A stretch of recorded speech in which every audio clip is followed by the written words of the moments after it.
18 जून 2023 को टाइटन नामी आबदोज़ शुमाली बहरे ओकियानूस में टाइटैनिक के मलबे को देखने के लिए गई और इस सफ़र के दौरान इसके साथ क्या वाक़या पेश आया कि ये टाइटन नामी आबदोज़ पूरे सोशल मीडिया पर वायरल हो गई। इसे टाइटन सबमर्सिबल कहना सही होगा क्योंकि ये सिर्फ़ इसी काम के लिए बनाई गई थी और आम आबदोज़ की तरह खुद से गहराई में उतरना और बाहर आना और बहुत कुछ नहीं कर सकती थी। ये सबमर्सिबल इस सफ़र के दौरान टाइटैनिक तक पहुंचने से पहले ही फट गई। इसमें सवार तमाम 5 अफराद अपनी जान से हाथ धो बैठे। ये हादसा एक अलमिया बन गया और इसने गहरे समुंदर में मौजूद आबदोज़ों की हिफाजत पर बहुत सारे सवालात खड़े कर दिए। इस वीडियो में 5 ऐसी गलतियों के बारे में बात करेंगे जिनकी वजह से ये हादसा पेश आया और इस वाक़े से क्या सबक सीखना चाहिए, और इसके साथ साथ हम गहरे समुंदर में आबदोज़ों के मुस्तकबिल और इन्हें महफूज करने के तरीके पर भी बात करेंगे। अस्सलाम वालेकुम दोस्तों, मेरा नाम है अरसलान अली और आप देख रहे हैं सब कुछ जानो टीवी। तो बिना वक्त ज़ाया किए चलिए वीडियो शुरू करते हैं। सबसे पहले हम इस सबमर्सिबल में सवार मुसाफिरों के बारे में थोड़ा सा जान लें। नंबर 1, इनमें एक तो स्टॉकटन रश जो कि ओशियन गेट के CEO भी थे शामिल थे। ओशियन वही कंपनी है जो इन सबमर्सिबल्स को चलाती है। नंबर 2, पॉल हेनरी नार्जोलेट जो कि गहरे समुंदर के मुतलाशी और टाइटैनिक के माहिर एक फ्रांसीसी थे। नंबर 3, हमेश हार्डिंग जो कि एक अरबपति थे। नंबर 4, शहज़ादा दाऊद जो कि पाकिस्तानी और इसके साथ साथ बरतानवी अरबपति थे। नंबर 5, सुलेमान दाऊद जो कि शहज़ादा दाऊद के बेटे थे, वो भी इनके साथ इस सफ़र पर मौजूद थे। रश जो थे वो गहरे समुंदर की तलाश के मैदान में एक माहिर आदमी थे। ये आबदोज़ों के ज़रिए समुंदर में 100 से ज़ायद गोते लगा चुके थे। पॉल हेनरी टाइटैनिक रिग का एक माहिर था जो कई बार इस मलबे का मुआयना कर चुका था। हार्डिंग एक खुद साख्ता अरबपति था जिसे टाइटैनिक देखने का बहुत शौक़ था। दाऊद और इसका बेटा भी टाइटैनिक को देखने का शौक़ रखते थे और कई सालों से इस ट्रिप का प्लान कर रहे थे। इन सब को क्या पता था कि इनका ये शौक़ इनकी जान ले लेगा।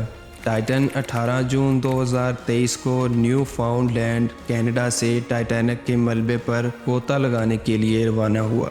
आबदोज़ मलबे पर पहुंचकर नीचे समुंदर की गहराई में उतरने लगी, लेकिन समुंदर में उतरने के 1 घंटा 45 मिनट के अंदर ही इसका राबिता अपनी मदरशिप से मुनक़ता हो गया। टाइटैनिक तक पहुंचने के लिए सबमर्सिबल को 2 घंटे लगने थे। चूँकि सिर्फ 15 मिनट में इसे वहां पहुंच जाना था, इसलिए टीम ने इस बात पर गौर नहीं किया।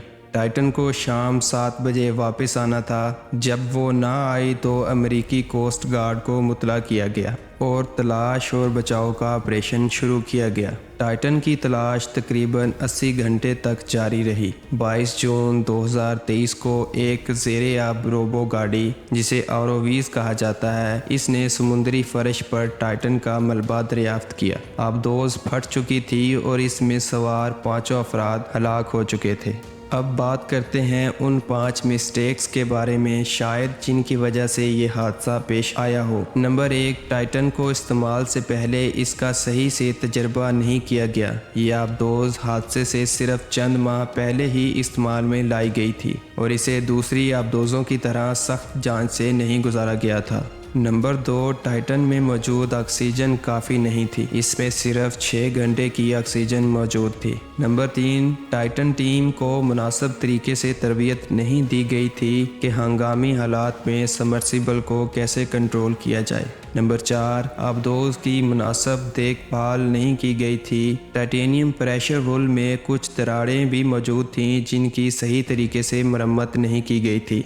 5वीं बड़ी गलती ये थी कि इन सब वीक पॉइंट्स के बावजूद इस ख़तरनाक सफ़र पर जाने का फ़ैसला किया गया, जो कि इन पर भारी साबित हुआ। टाइटन का ये हादसा एक अलमिया था, इससे हमें ये बातें सीखनी चाहिए। गहरे समुंदर में गोता लगाने से पहले आबदोज़ों को सही तरीके से जांचा जाना चाहिए। जितनी हो सके ऑक्सीजन की फरावानी होनी चाहिए। سفر کے دوران ایسی ٹیم ساتھ ہونی چاہیے جو کہ ہر لحاظ سے تیار ہو۔ سمندر میں غوطہ لگانے سے پہلے سفر کے خطرات کو مد نظر رکھنا چاہیے اور اس کے مطابق اپنی تیاری کرنی چاہیے۔ آئیے اب بات کرتے ہیں کہ یہ حادثہ دوسری آبدوزوں پر کیا اثر ڈالے گا۔ ٹائٹن کا حادثہ گہرے سمندر میں آبدوزوں کی ترقی کے لیے ایک دھچکا ثابت ہوا۔ تاہم یہ بھی یاد رکھنا ضروری ہے کہ 50 سالوں میں پہلی مرتبہ ایسا ہوا ہے کہ کوئی آبدوز جس میں انسان سوار ہو سمندر میں تباہ ہوئی ہو۔ اس حادثے سے سیکھا گیا سبق مستقبل میں آبدوزوں کی حفاظت میں مدد دے گا۔ امید ہے آپ لوگوں کو یہ سادہ سی معلومات ضرور پسند آئی ہوگی، تو اس کے ساتھ ساتھ ویڈیو کو لائک کریں اور چینل کو سبسکرائب کریں۔